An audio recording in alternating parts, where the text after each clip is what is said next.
Good morning, everybody. This is Esther Herbert. I'm in for another video visit. It's a gorgeous, beautiful day here in Canada. It's going to be 28 degrees and it's bright and early today, right now. So I'm not hot, which is always good. I just wanted to let you know that dreams do come true. And I know that. Just recently. And I wanted to share it with you. I want you to know that if you have something in your heart and that you believe it'll come true, there are many things you can do to help it come to fruition, but I just want you to know that dreams do indeed come true. There are many sizes of dreams. You have little dreams. You'd like to have a Timmy's coffee on your way to work. There's a dream. You can make that come true. I like to have my car roof up and my windows down, and I go for a nice cruise on a beautiful day. So probably on the way to work right now, that's what's going to happen, and that dream will come true. Then we have bigger dreams. We might dream that we were in shape and that we were healthy, and we need to take steps to get there. I also know that bigger dreams come true. Like I have the ultimate dream of going to London, England. That's a huge dream of mine, and I believe it's going to come true. And I can't wait for that to happen, you know. But I mean, I have to save, I have to do things, I have to prepare and plan and get excited.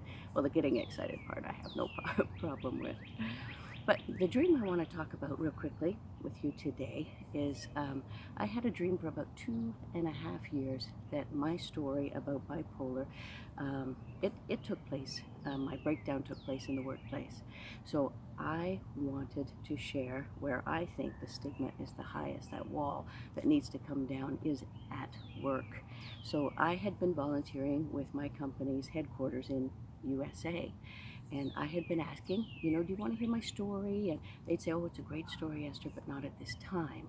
So about 4 or 5 months would go by, and I'd say, you know, I'd love to share my story. I could, you know, write it out or be in a video like this, or let's see, anything that you want. I could come down and speak to a group of people down there, anything. And they'd say, yeah, great, marvelous, we'll keep you in mind. Thank you. But generally speaking, it was no thank you. So like I said, every 4, 5, 6 months, I would write the lady or write one of her teammates or somebody that was in the same area of business and just volunteer my story, because I thought it was important that I let people know that if you have a mental disorder, there is hope for you. You don't have to miss work. You don't have to hide.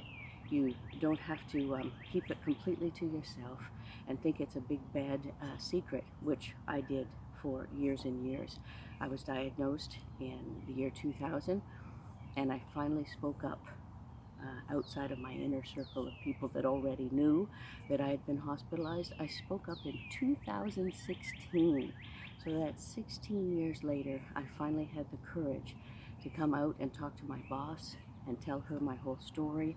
And thank goodness that she was very receptive and kind and warm, and it made all the difference, because after I shared with her, I was asked to do an article for the hospital that I was hospitalized in, and I said yes. And they said, would you like to be anonymous? Would you like just maybe your first name on the article? And I said, no. I want Esther Herbert. I want to come out proudly and say, hey, I've been through this, and this is hope over here, and the two can meet, because you can get better. I can manage my bipolar, and the reason I can is because I have spoken out and talked about the stigma and told my story, and that's exciting. So just fast forwarding till this month, my company in the US approached me and said, Esther, we are starting this new segment in our newsletter. Would you like to tell your story? Would I? I was so excited. I was so thankful to God for the opportunity. And I was so thankful, to be honest, that I was persistent. You know, persistence is a wonderful thing. And, you know, if it's persistence to your best friend because you want ice cream, that could be annoying.